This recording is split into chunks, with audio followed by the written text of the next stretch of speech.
ভাঙড়ে আইএসএফ ছেড়ে তৃণমূলে যোগ দিল আইএসএফের ক্যান্ডিডেট।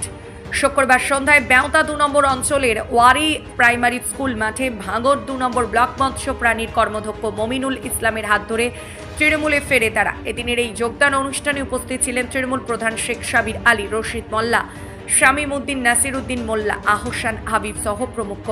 অনুষ্ঠানটি আয়োজন করেন ওয়ারি 46 নম্বর বুথের যুবনেতা Mirajul Islam Bappa. Bureau report, news Bangla 20+। হঠাৎ করে আইএসএফ ছেড়ে তৃণমূলে যোগদান করলেন কেন?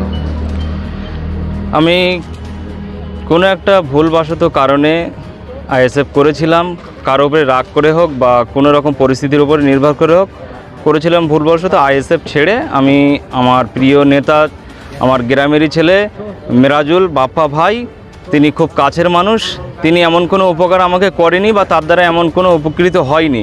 আমার সবথেকে ভালো লাগার মানুষ বাপ্পা ভাই, তারা যখন ডেকেছি তখন পেয়েছি, যেটা বলেছি সেটা করেছে। বিশেষ তো কথা, মমতা ব্যানার্জির উন্নয়ন খুব ভালো লেগেছে। মমতা ব্যানার্জি অভিষেক ব্যানার্জির ভালোবাসায় আমি কেউ নয়, তারা বুঝেছে যে মমতা ব্যানার্জি অভিষেক ব্যানার্জি আগামী দিন বাংলার পথ দেখাবে এবং যার কথা না বললে নয়। আমি মমতা ব্যানার্জি এবং অভিষেক ব্যানার্জিকে অসংখ্য ধন্যবাদ জানাই যে ভাঙড়ের অবজারভার হিসেবে এমন একজন মানুষকে আমাদের কাছে উপহার হিসেবে তুলে দিয়েছে মাননীয় শওকত মোল্লা মহাশয়, আমাদের প্রাণপ্রিয় নেতা, আমাদের ভালোবাসার নেতা। সেই শওকত মোল্লার অনুপ্রেরণায় এবং মমতা ব্যানার্জি অভিষেক ব্যানার্জির অনুপ্রেরণায় তারা ভেবেছে, তারা চলে এসছে আজকে আমাদের দলে জয়েন করতে, অন্য কিছু নয়। 2026-এ কি আপনারা ভাঙড় বিধানসভায় জয়ী হবেন আশা করছেন? আশা করছি 100% 2026-এ ভাঙড় বিধানসভা থেকে আমরা প্রায় 1 লক্ষর বেশি ভোটে জয়ী হব। এই নাম আপনার? আমার নাম মিরাজুল ইসলাম বাপ্পা, বেওতা 2 নম্বর অঞ্চল ওয়ারি 46 নম্বর বুথের জিনাত আমান ফেরদাউস সাবরি এই বুথের ক্যান্ডিডেট। আমার ওয়াইফ, আমি তার হাজব্যান্ড। বাংলার মামাটি মানুষের মহান নেত্রী মমতা বন্দ্যোপাধ্যায়ের উন্নয়ন এবং অভিষেক বন্দ্যোপাধ্যায়ের সেনাপতি যে লড়াই চলছে এবং ভাঙড়ে যিনি আমাদের বর্তমানে কাণ্ডারি, যিনি ভাঙড় এবং ষাটগাছার যিনি দায়িত্ব রয়েছেন, আমাদের ভাঙড়ে যিনি রয়েছেন আমাদের প্রিয় অভিভাবক শওকত দার যে কাজের নিরিখ, যেভাবে মানুষের পরিষেবা তিনি দিচ্ছেন, দলে দলে মানুষ এইভাবে আইএসএফ ছেড়ে তৃণমূল কংগ্রেসে যোগদান করছেন।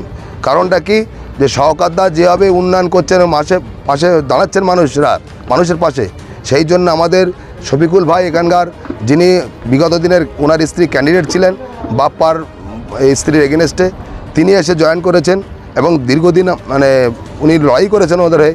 কিন্তু মমতা বন্দ্যোপাধ্যায় এবং অভিষেক বন্দ্যোপাধ্যায় এবং প্রিয় শওকত দার যে লড়াই করার মনোভাব এবং যে উন্নয়নের তাগিদ তার মধ্যে আছেন, ভাঙড়কে যিনি মডেল ভাঙড় তৈরি করবেন বলে যে অঙ্গীকারবদ্ধ, ইতিমধ্যে প্রায় 20 কোটি টাকার কাজ তিনি নামিয়েছেন, কাজ চলছে। আমাদের সাংসদ তহবিলের টাকা দিয়ে স্ট্রিট লাইটের তিনি ব্যবস্থা করেছেন, কিছুদিনের মধ্যে সে কাজ শুরু হবে। সেই সমস্ত দেখে এবং এলাকার মানুষের যে দায়িত্ব তিনি নিয়েছিলেন আইএসএফের করার কারণে, সেই দায়িত্ব তিনি পালন করতে পারছিলেন। মানে আইএসএফের যিনি লিডার, যিনি বিধায়ক, তিনি কোনো কাজে কোনো দিনই আসেননি আর দেখেননি। সেই কারণে ওনারা আমাদের সঙ্গে দলে জয়েন করলেন। আমরা তাদেরকে স্বাগত জানাই, অভিনন্দন জানাই, আমরা তাকে সসম্মানে আমাদের দলে জায়গা করে দিলাম।